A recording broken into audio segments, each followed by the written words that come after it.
పేతురు వ్రాసినటువంటి 2వ పత్రిక 3వ అధ్యాయము 2వ వచనాన్ని చదువుకుందాం. పరిశుద్ధ ప్రవక్తల చేత పూర్వమందు పలకబడిన మాటలను ప్రభువైన రక్షకుడు మీ అపోస్తలుల ద్వారా ఇచ్చిన ఆజ్ఞను.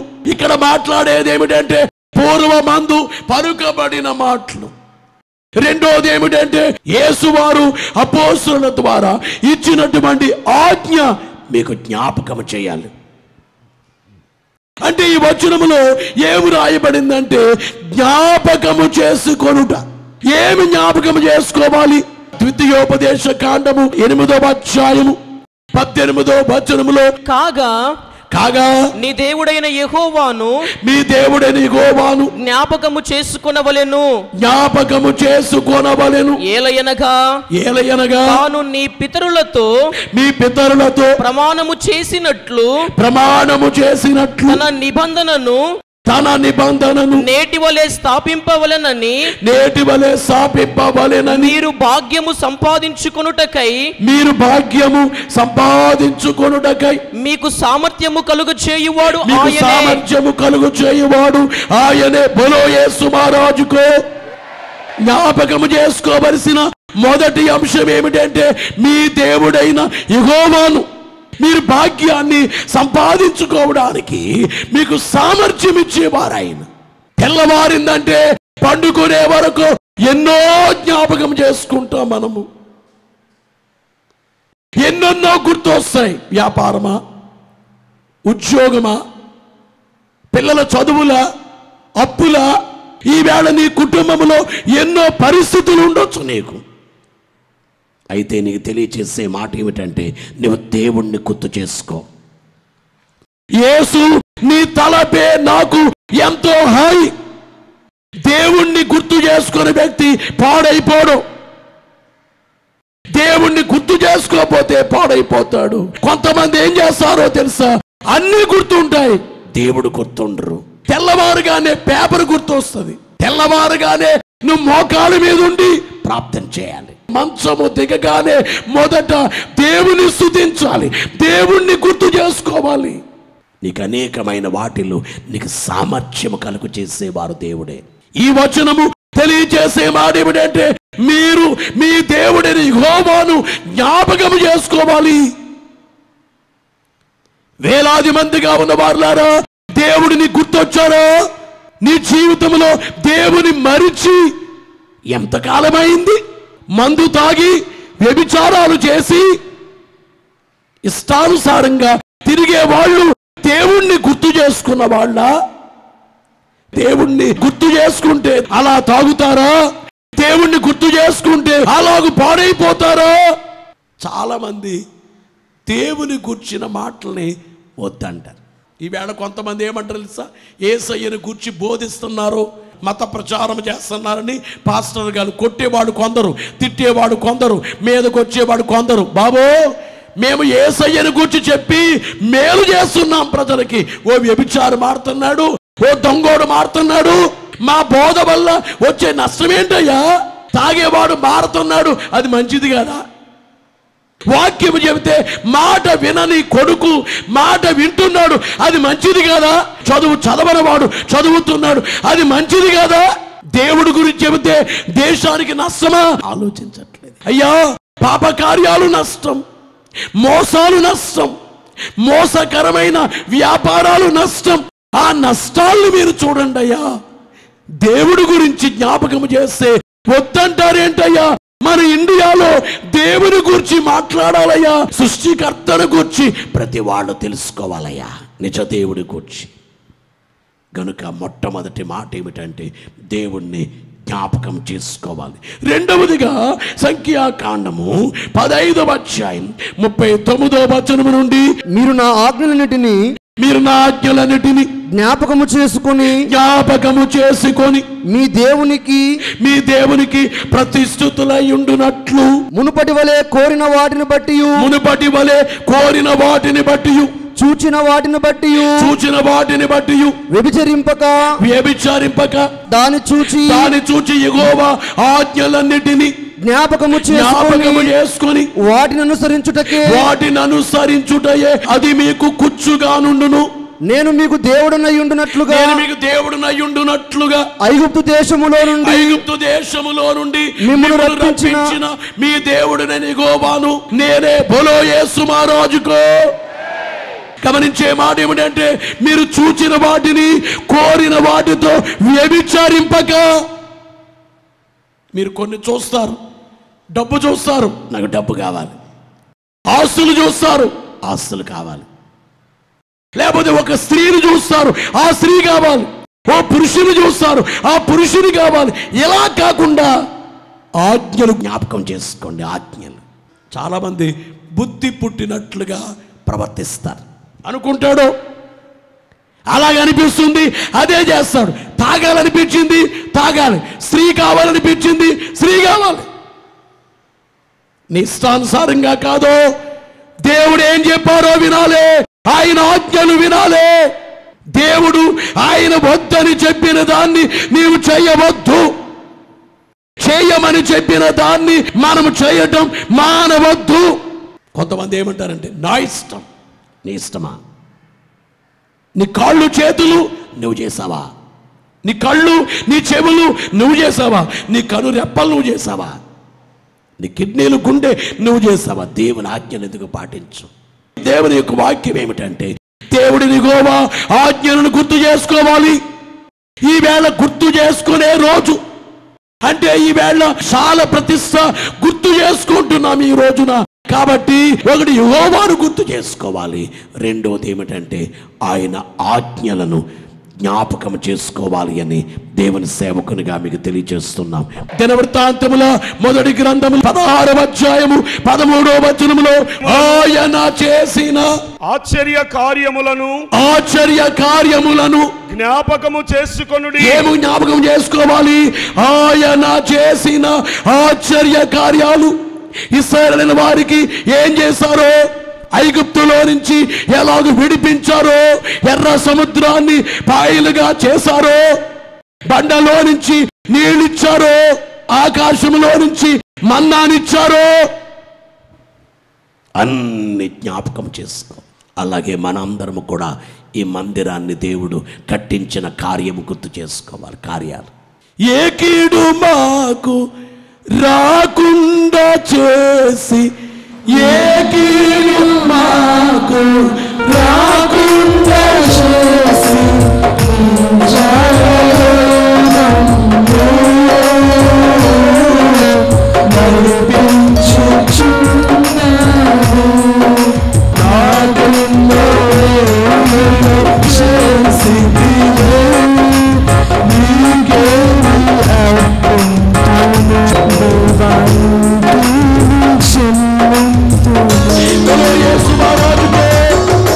ఆయన చేసినటువంటి ఆశ్చర్య కార్యాలు వేలాది మందిగా ఈ షాల్లో ఉన్న వాళ్ళారా, నీకు చేసిన ఆశ్చర్యాలు నీ గుర్తొస్తున్నాయా?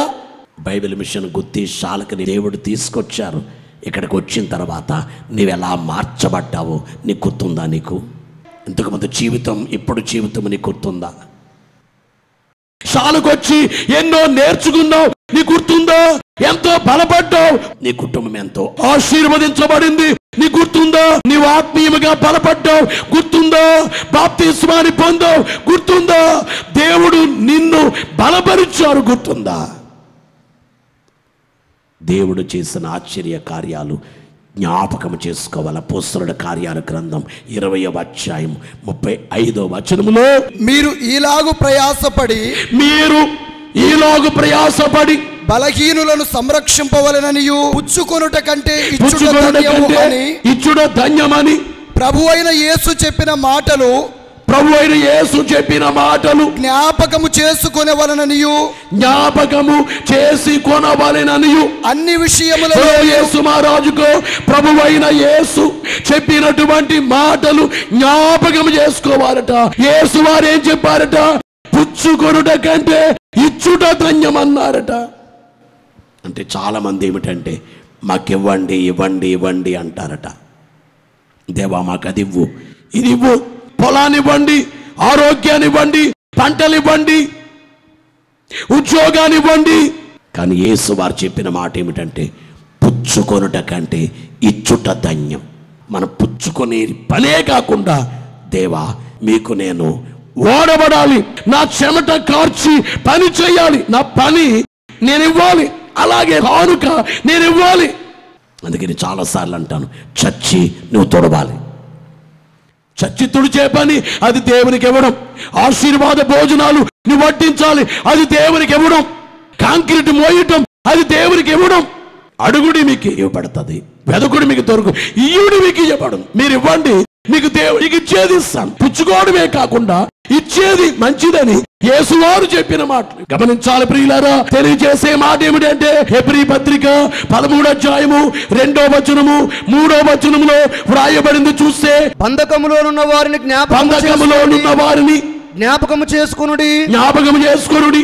మీరును శరీరముతో ఉన్నారు గనుక కష్టములను అనుభవించుచున్న వారిని జ్ఞాపకము చేసుకొనుడి. బాగా వినాలి ప్రియులారా, బంధకాల్లో కష్టాల్లో ఉన్న వారిని మనం జ్ఞాపకం చేసుకోవాలట. యేసు వారి సువార్త లేని వారిని గుర్తు చేసుకోవాలి. పాప బంధకాల్లో ఉండిపోయారు చాలా మంది. మన ఇండియాలో, మన వీధుల్లో, మన జిల్లాల్లో పాప బంధకాల్లో ఉండిపోయారు. వాళ్ళని జ్ఞాపకం చేసుకో. కష్టాల్లో ఉన్నవారు ఉన్నారు, వారిని జ్ఞాపకం చేసుకో. కొంతమంది మార్పు ఉండదు. నశించిపోతున్న ప్రపంచం, సువార్త లేక, బైబిల్ లేక నశించిపోయే ప్రపంచాన్ని, బంధకాల్లో ఉన్న వారిని నువ్వు జ్ఞాపకం చేసుకోవాలి. అలా కష్టాల్లో నలిగిపోతున్న వారిని గుర్తు చేసుకుని ప్రార్థన చేయాలి. వారికి యేసును గూర్చి బోధించాలి. 92వ సంవత్సరంలో దేవుడు రాయలసీమకి వెళ్ళమని చెప్పారు. నన్ను చాలా మంది వద్దన్నారు, ఆ ప్రాంతం మంచిది కాదన్నారు, చంపుకునే ప్రాంతం అన్నారు, కానుకలు రాని ప్రాంతం, వర్షాలు రావక్కడ అని అన్నారు. కానీ ప్రభు నాకు రాయలసీమకి వెళ్ళాం. ప్రభా, రాయలసీమలో ఎంతమంది బంధకాల్లో ఉన్నారు, నేను వెళ్తాను. ఒక పెట్టి పట్టుకుని, బైబిల్ 4 జతల బట్టలు పట్టుకుని బయలుదేరి ఒంటరిగా ఈ రాయలసీమకి అడుగుపెట్టా.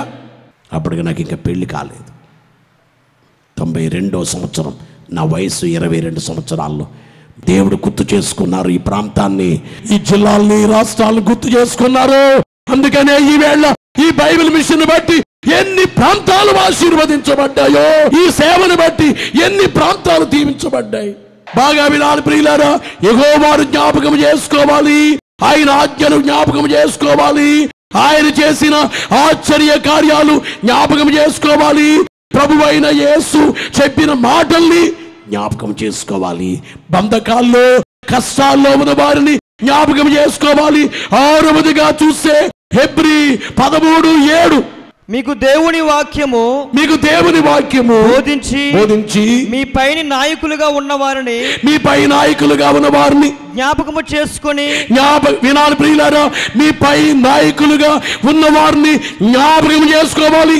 మనకి ఎవరైతే దేవుని వాక్యం బోధిస్తున్నారో వాళ్ళని జ్ఞాపకం చేసుకోవాలట. 7వదిగా ప్రసంగి గ్రంథము 11:9 వచనములో వ్రాయబడిన మాట మనము చూస్తే, యవనుడా నీ యవనమందు సంతోషపడు. వినాలే, యవనుడు కావచ్చు, యవనస్తురాలు కావచ్చు, పెళ్లి కాని అమ్మాయిలు, పెళ్లి కాని అబ్బాయిలు, వాళ్ళకి బైబిల్ చెప్పే మాట ఏమిటంటే, ఓ యవనస్తులారో, నీ యవన కాలమందు సంతోషపడు. నీ యవన కాలమందు నీ హృదయము సంతుష్టిగా ఉండనిమ్ము. నీ యవన కాలంలో నీ హృదయము సంతుష్టిగా ఉండనిమ్ము. నీ కోరిక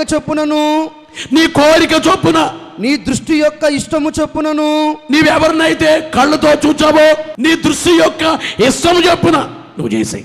కొంతమంది అబ్బాయిలకి అమ్మాయిలకి ఈ వాక్యం చదువుకోగానే సంతోషం వచ్చేద్ది. అయ్యా తప్పు చేయొద్దు అంటారు, కానీ తప్పు చేయమనే ఉంది కదా బైబిల్లో. మీ యవనమందు సంతోషపడమని ఉంది కదా, అందుకే సంతోషపడుతున్నా. అందుకే సంతోషపడి చదువు మానేసి అమ్మాయి అని, అబ్బాయి అని అందుకే తిరుగుతున్నాం. బైబిల్లోనే ఉంది కదయ్యా, యవనుడో నీ యవన కాలమందు సంతోషపడు, నీ కోరిక నీ దృష్టి యొక్క ఇష్టం చెప్పున నువ్వు చెయ్యి అని అంటూ అక్కడేం రాస్తున్నారంటే, అయితే